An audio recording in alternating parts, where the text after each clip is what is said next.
Hello, hello, everybody. Welcome from your day or your evening. I'm very thrilled to have Anjali today with us, and just a big thank you for taking the time to be with us and sharing all the wisdoms and the very meaningful topics that you touch on. And I'm very, very glad that you're here. So thank you. Thank you for inviting me. It's a pleasure. Glad to be here.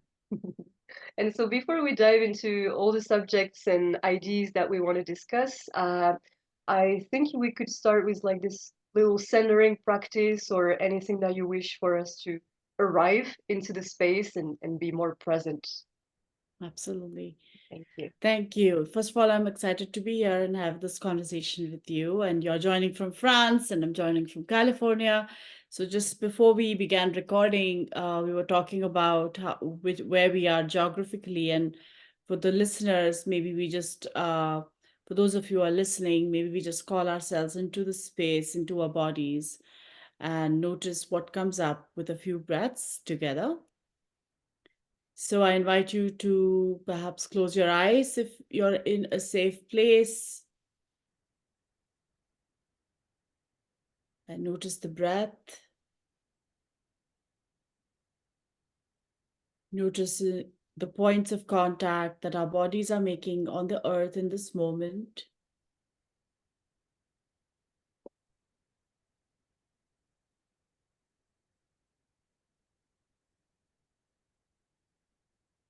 Being aware of the small movement that we make when we breathe.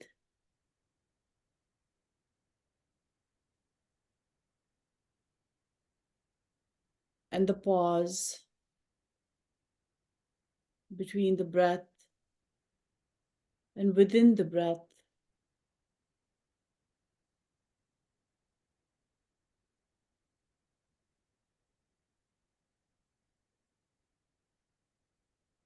Perhaps softening the shoulders, releasing those away from the ears.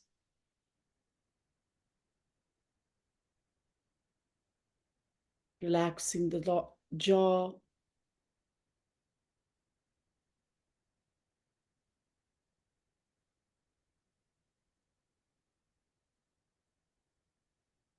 Every breath we take is a reminder that we have the capacity to expand and to release everything that does not serve us in the moment. Every breath is a teacher, if you want it to be.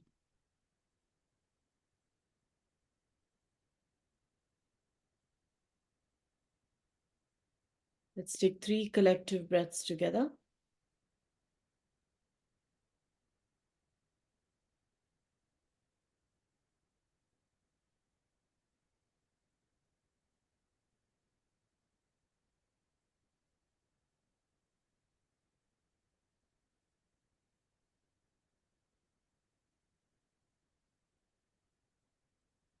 And when you're ready, please open the eyes if you have them closed. Let's take a look around your physical space, noticing what is there in the body in the moment.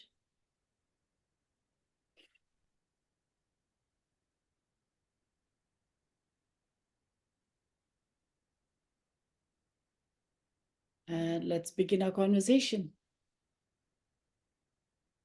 Thank you. I just so appreciate those tiny moments at the very beginning, like like the enthusiasm that I feel whenever I have somebody Yeah. willing to just really opening up and taking the mic and really standing up for what they feel is right to them and for the collective also as you named. And I just thank you for just naming the word. To me was like, oh yes, we are Mm. together for this podcast and beyond, of course. So Mm. it's a great Yeah. reminder. Yeah. Yeah. Mm. And it leads me to a question that comes up, this idea of an individualistic approach to yoga versus a collective oriented. let's say, teachings or um, pictures as well, maybe, or social media or anything. But where do you position yourself as a teacher, as a teacher's teacher, and as a wise human being as you are between these two approaches? Um, well, first of all, I think we need to understand our own perspective that stems from our positionality, our lived experience. I'm a Indian immigrant woman living in a settler colonial state as a guest, and uh, I have certain privileges of being here through the legal process, and what the legal part of it is decided by a settler colonial state. So it's a complex sort of a situation in my own way. Um, so I think the answer to your question is understanding your own positionality and your lived experience, and always reflecting on the ways in which one has um, resources, and knowing how we can leverage those resources for the not only your own care, but to caring for people around us. And since most of us who are, I'm assuming, listening to podcasts are in some way engaged in the world around, we are householders, we are not ascetics, we are not going in the mountain, and even if you're going to the mountain, we're coming back to the household in some way, to the world. So for householders, we have a certain role. That's the teachings of yoga, that we have a certain role to play, and we all have to continuously unravel and learn about that role. Uh, that is the basic crux, the premise of the teachings of yoga for householders, for grihasthas, as they say. Mm, beautiful. And I appreciate the reminder as well of like that's the term hierarchy, but maybe you can correct me if it's not correct. This kind of organization, let's say, in the yoga members as well, like the yoga tree. I have the image like who is having access to it and who has Mm-hmm. had access to it when it was given to life at first. And I remember when I started to get interested, first of all, in the physical practice of yoga, and I felt it was soothing my own anxiety, for example, but it never appeared so clear to me that at first, it was related to a culture that is typically not mine, for example. And so I was discovering an entire world, but just having a taste of a tiny part of it. And then Mm-hmm. something happened through my own evolution, and it's kind of a step back and looking to the broader vision and how complex it is and how um, few I feel to know myself. Like it's so, so huge, really. And then also, I have like a sense of humility, as you said about the role, like knowing what you know and knowing what you don't know as well, and just Mm-hmm.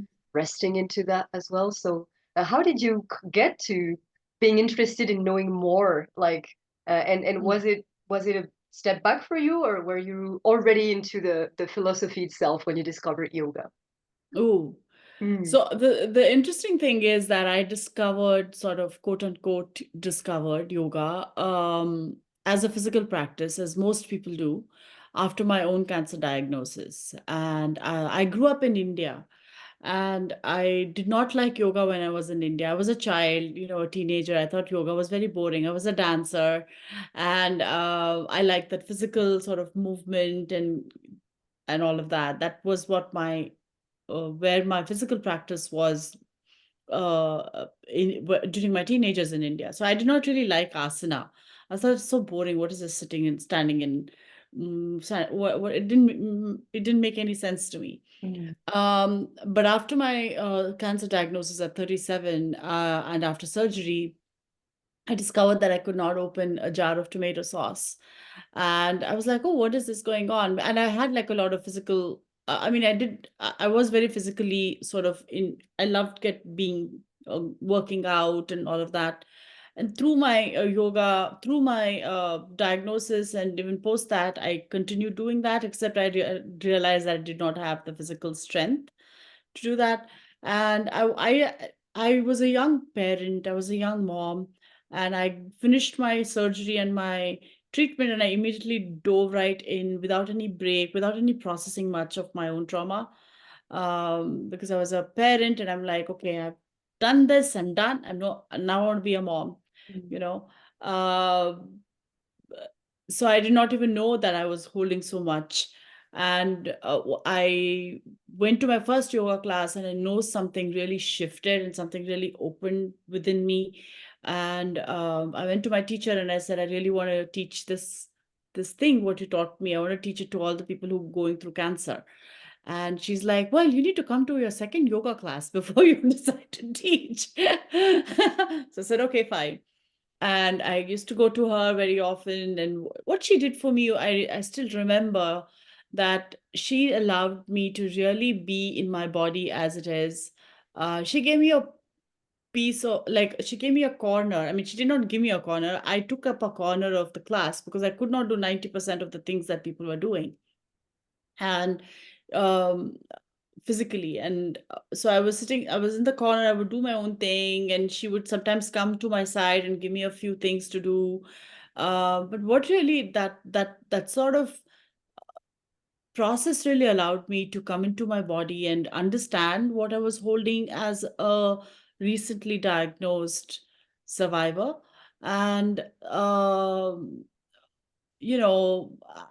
wanted to teach it, like I said, to people who are going through cancer, because I knew that that was going to be something important in my own life, and I knew that this would support and nourish people who are going through that, because I did not have that when I was going through it.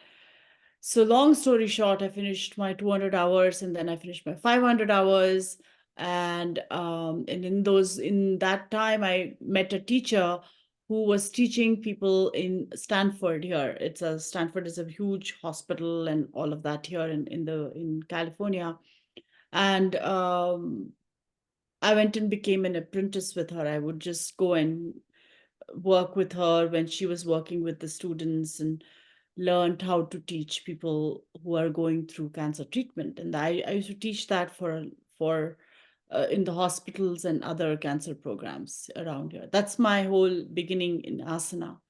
And as I went along as a teacher, but I still never used to call myself a teacher. In fact, I call myself a teacher only like maybe last couple years ago. I used to always say I'm sharing the practice, and I still think I'm sharing a practice. And I'm a student first and foremost, and a practitioner, and everything else comes from that space.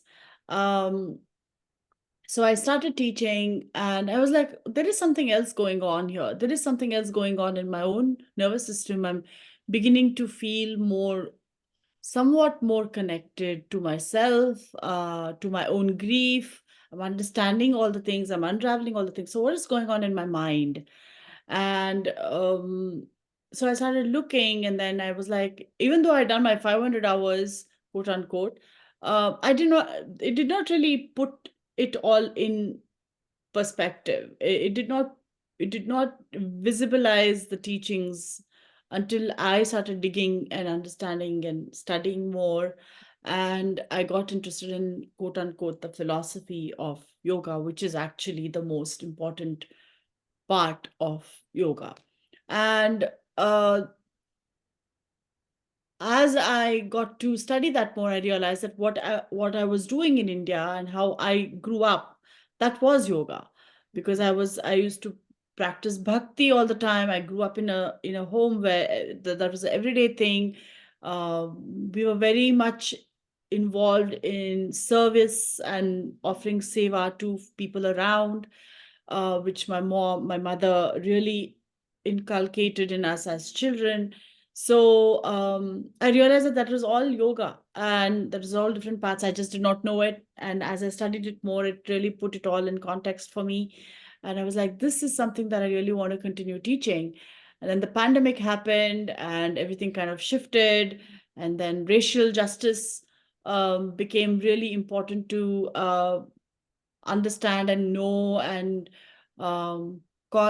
be a part of those uprisings, and knowing where our own positionality is. I'm a brown woman in a very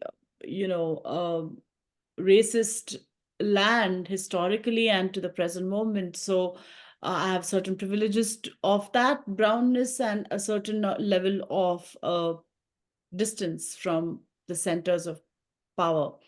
So I started studying more with people who are leading the movements in their own way and understanding history more.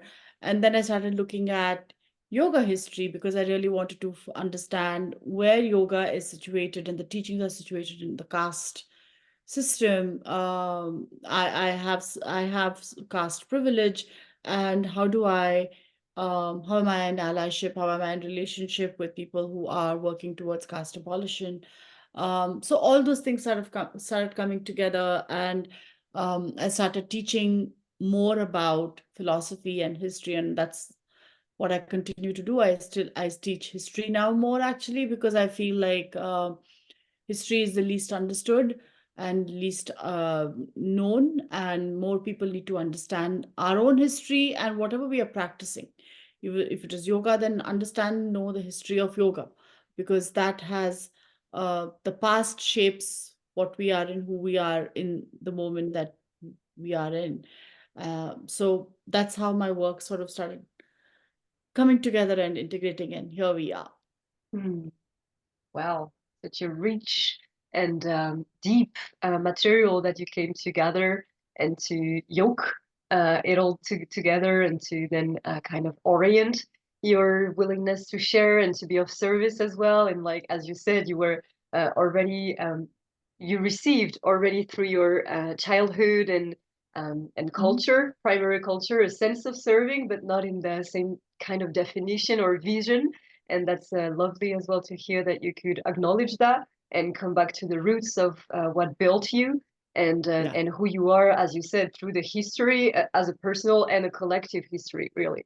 And so Yeah. that's that really appears to me like the responsibility versus guilt, like just Hmm. taking ownership of who you are, kind of eternally, but also who you are as a systemic in the systemic, and Hmm.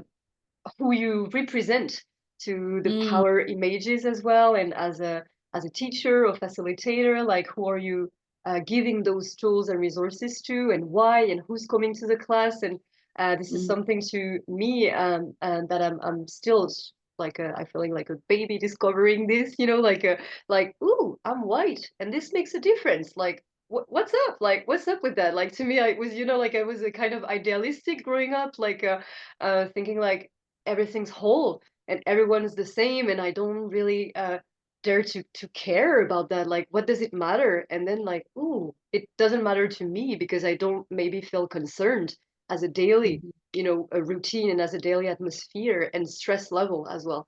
And so Mhm. really centering back into taking ownership, really, like, and not as a guilt, but really as a wise sitting into what is now, and that feels so empowering as well and scary.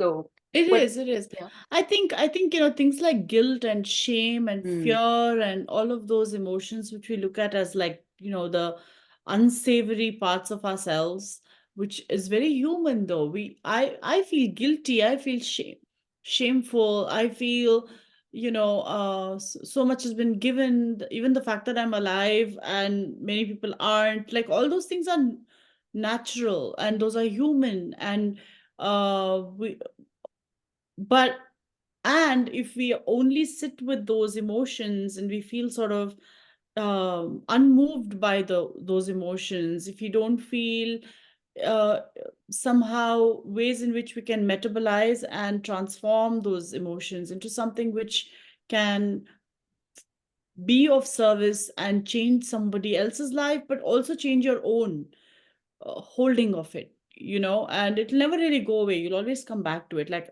I was just telling somebody this, that sometimes, and all of us who have privilege and people from marginalized communities feel that guilt because when you're seeing people who are from more marginalized identities, you are feeling that, like, why is it that I have certain things and this other person doesn't? Why is it that this person or this community is suffering so much more than we are? So all those things are, if you are aware and awake and honest, you Mm. are witnessing this and you are seeing it. So, but the point all of us have to continuously remember is that we have agency in our own ways to metabolize and transform it. And that is the promise and potential of the teachings and practice of yoga. Beautiful, to healing, really, like to go from the fragmented self of like one part of us shaming the other or feeling this heaviness. And even though, as you said, it's a sensory feeling that we are all connected, so okay, we feel it, and then what do we do with it or from it? Mm-hmm. So that's Mm-hmm. very hopeful to me to hear that as well, to take back the kind of a power, and not power over, but power with. And I'm curious, actually, how do you have some tips that comes to mind, or some ideas, if somebody is just awakening to that process now of like, oh, okay, this is where I'm standing from, and this is where I want to go. So making maybe some more accessible yoga classes, or having a deeper understanding of the very deep tapestry of what yoga is like. How do we take this power back, if I can turn it that way? How do we take the power back for? From guilt, for example, or from the Okay. privileges, and how do we kind of start to embody the change instead of feeling frozen, as you said, from it? I think it's a process. First of all, Mm. learning that it is a process of unraveling, it's a process of understanding oneself, it is a process of reflection, introspection. Uh, and really, one cannot do this on our own. One has to be in community of people who are in alignment. So, seeking that community, being in community, um, witnessing someone else, being witnessed by someone else, and you know yes, one has to be a student and learn and all of that, but really we are at a point in the world right now that we really have to act.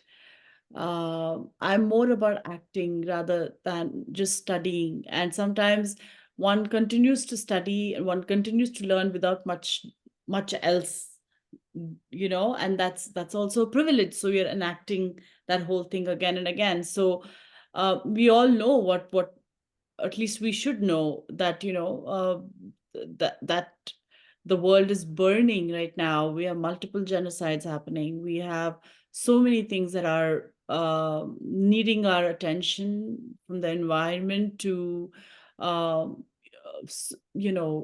people losing employment, so many things outside in our own communities, so much prejudice and so much fear and all of that. So knowing, and it sometimes can feel overwhelming, and one of the ways in which you can really look at it is how to see where there is an opening for leveraging your personal privilege, if you have any, and healing our own wounds with community too. I mean, that is, we are not doing it out of a savior complex. We are not like, oh, I'm going to go save the world right now. It's not that. It is knowing that we are in relationship with the world, and what is that relationship, where is the opening of that relationship, where are the avenues of places where I can authentically and sustainably continue to care for the other as much as I would care for a person who I love. And there are degrees of that. Yes, there are boundaries, and obviously we cannot, the way I'm with my child is not the way I would be with somebody who I don't know. But would I be able to open my heart just enough, or enough, to listen to somebody and speak their truth and offer that space? Or um, do I have resources of any kind that I can share? Or um, can I rest enough so I don't feel, this frayed thing when somebody is telling me their truth? Mm. So am I taking care of myself too? That is also a part of it, right? So am I moving from a place of integrity? Am I moving from a place of authenticity?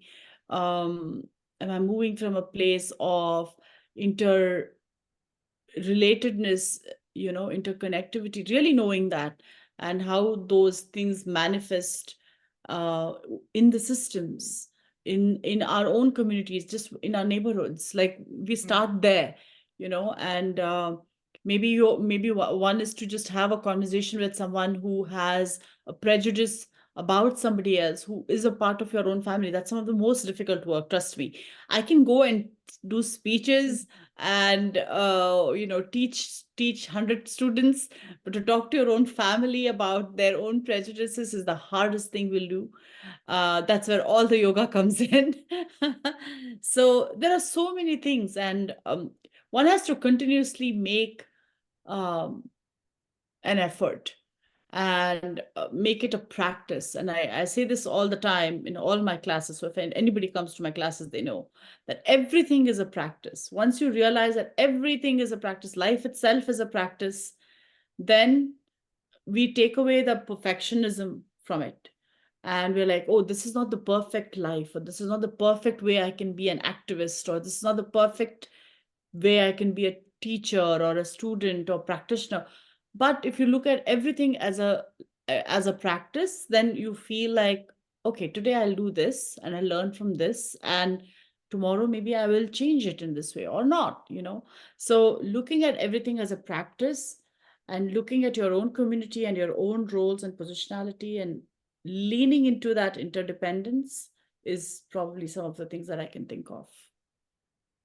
Wow, and I think I will return to this answer like more than once, really, because it was so I felt a warmth, in my heart. Like I was like, yes, it doesn't have to be something like, as you said, like the savers, a vision of like I'm going to hold the pain of the entire world and beyond onto my shoulder. I was like, okay, I can breathe into that. Like, thank Yeah, you. because we really can't. I mean, Yeah, really, yeah. honestly, we can't. And Mm, what happens more often than not with from people who I'm speaking with who are not, experienced mm, activists or whatever, and I use those words, those activists, whatever. We don't really need more activists. And I wrote that on my Instagram post a few days ago, like maybe a month or two ago. We don't really need more activists. What we really need are people more activated, people mm, who need to really look at their own hearts and say, where can I open it enough to be brave and courageous enough to fail? Because 90% of the time when you are speaking truth to power and all that, it sounds all fantastic, but 90% of the time you're losing so many things. For a small thing, like you lose every time I post something about social justice or whatever, I lose followers. People think that actually it's not. If it would be far easier for me to post asana pictures and gain more like followers. So all the time we have to look at why we're doing what we're doing, mm, and how you're sharing what you're sharing. I mean, even those things make a difference, but it's a ripple. How honest you are, how much you're mm, taking up space as a white person, how much space are you taking up? As a brown person, in a a world which is uh, uh has anti-blackness, how much space am I taking up? So we have to, those are the ways in which we can immediately make shifts mm. in our own consciousness and the world around. Yeah, definitely. And the scale like isn't more impactful because you are speaking to thousands of people or helping your neighbor. Like it doesn't make any big shift. Like it's just how you do it and why you do it and how aware you are through the way you are doing it. And that's such a relieving reminder, really, also, and that the impact is real as well, whatever the scale you are acting upon. And if you have like a big following and you are using it to orient those questions, fantastic. But if you are, Yeah. a student and doing it on Zoom on your own place, like it makes the same impact as well, like because it's all related as well. And as you said, like the world itself is relation based. so it doesn't. It Yeah, should be. yeah, It should yeah. be relationship based. If we had more relationship based Yeah. connections, I think we would not hurt each other this much. Mm, Unfortunately, we are don't look at each other as relationship based. mm, We look at each other more as transaction based, yeah. you know. Mm, mm, So it's more so in the Western world rather than more of like the not only the East, but I would say Africa or India or natives. Asia, Mm, where it's far more collectivistic culturally and historically. And I mean, not that that is a perfect world, but definitely not as individualistic as the Western world is. definitely, like the values, the core Yeah, values of togetherness and interdependence, as you said, and even beyond humans only, e- and the connection to exactly. land, and as you said, like living in so-called California as well, like it's just really meaningful, like the entire movement of, like giving back as well and naming, and that's powerful too. So it can be these kind of things. And you named the social media as well, like what image do we build as an individual follower, but as an individual content creator as well around what we call yoga? Like Mm, what do we want to yoga to be seen as and understood as? So yeah, that's choices really, and that I really appreciate that it's so empowering. You have the many choices in one day to make, and that's your absolutely. practice. Yeah. Absolutely, absolutely. And I always have a smile when I hear about content creating, not because Mm, it's not real, it is real. People think and plan and all of that about their content creation. Um, I still struggle with it, honestly. I still struggle with content creation for the sake of content creation, or mm, how it should be done and what should be done and what should not be done. And that's why if you see my feed, I don't have only my images. I have all people all from all over who have talked with, books I've read, quotes I like, and that's not supposed to be what is a good quote unquote marketing practice, because you need to have a certain, like a brand and a niche, and you need to be a part of. I don't care. I'm not mm, going to do that, because I feel like that's really um buying into this model of viewing another one as a product rather than a person, and their relationship. So I'm far more interested in the messiness mm, of anything which is visible, because in that messiness there is a truth, whereas in this whole very polished, very glossy thing, or if you're showing only one thing to me, then that is not the truth, because there is so many things which are not shown. So yoga is about bringing all those different parts of who you are together, right? And or at least knowing what those parts are, right? So for me, I'm really interested in knowing and being honest about our mess, rather than this notion of perfection in any way, mm. because I struggle with perfection. I'm a Virgo. I talk about this a lot. I struggle with it. So I know the struggle that I've gone through, and I still go through, about my own thing with perfectionism. So for me, I sometimes try to just purposely mess things up, so that I'm like, okay, I'm getting over this. Mm. you know? Yeah, So it's just, shaking the circuits, like, okay. yeah, shaking the samskaras, the shaking the samskaras, I'm Yeah, like just the putting a jolt conditioning. in. Yeah, Mm. exactly. Beautiful. Yeah, and that's also very playful, quote unquote, even though it may feel this uncomfortable, but still, like, how can we use the daily routines that we have to Yeah, mirror ourselves back into like, who is that coming from? Okay, family, society, like consumerism based, like, and how does it feel inside me? Like, is it quote unquote right to me, and not like in the right wrong, but really like, does it feel right, aligned with me or right, or right, or not? And if it doesn't feel right, like maybe I don't see any other option for now. Okay, let's right. sit with it and find tools, and in everything that you said, like I could really feel like the concepts and the values and the intentions behind the yoga, really the vast tapestry of yoga, and how can we introduce them and combine them into our daily life. So that's super powerful to me, and that's very enjoyable to go beyond the mat and also on the mat, because we need to, Exactly. to get through our body and with it as well. But I, how do we I don't limit think ourselves? Yeah. I think also what's in the mat is a part of our learning about who we are, right? I mean, Mm. what are the things that we are bringing to the mat? Like Yeah. this viewing an asana as a commodity, like, oh, I have to have the perfect handstand and perfect bakasana and all of those things, and then I'll feel really good if I do it. And the next day I will not, and then I'll feel terrible when I don't do it. So Mm.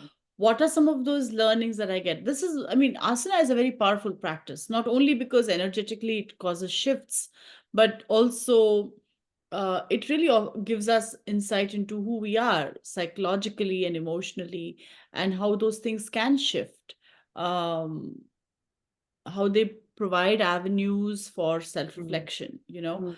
I used to love doing handstand. I mean, I still do handstands at the wall, but I loved handstands. It's like the challenge of it, and it's like that's one time when my entire awareness to the present moment is there in my body, because you Mm. have to, otherwise you'll Yeah. fall down. So I then there was a time when I had an ankle injury like last year, and I've really been very kind of mindful of that. I've not practiced much asana. I've done a lot of other things, or I've been very gentle with my asana. And then recently I started going back and getting into more of the physically rigorous practices.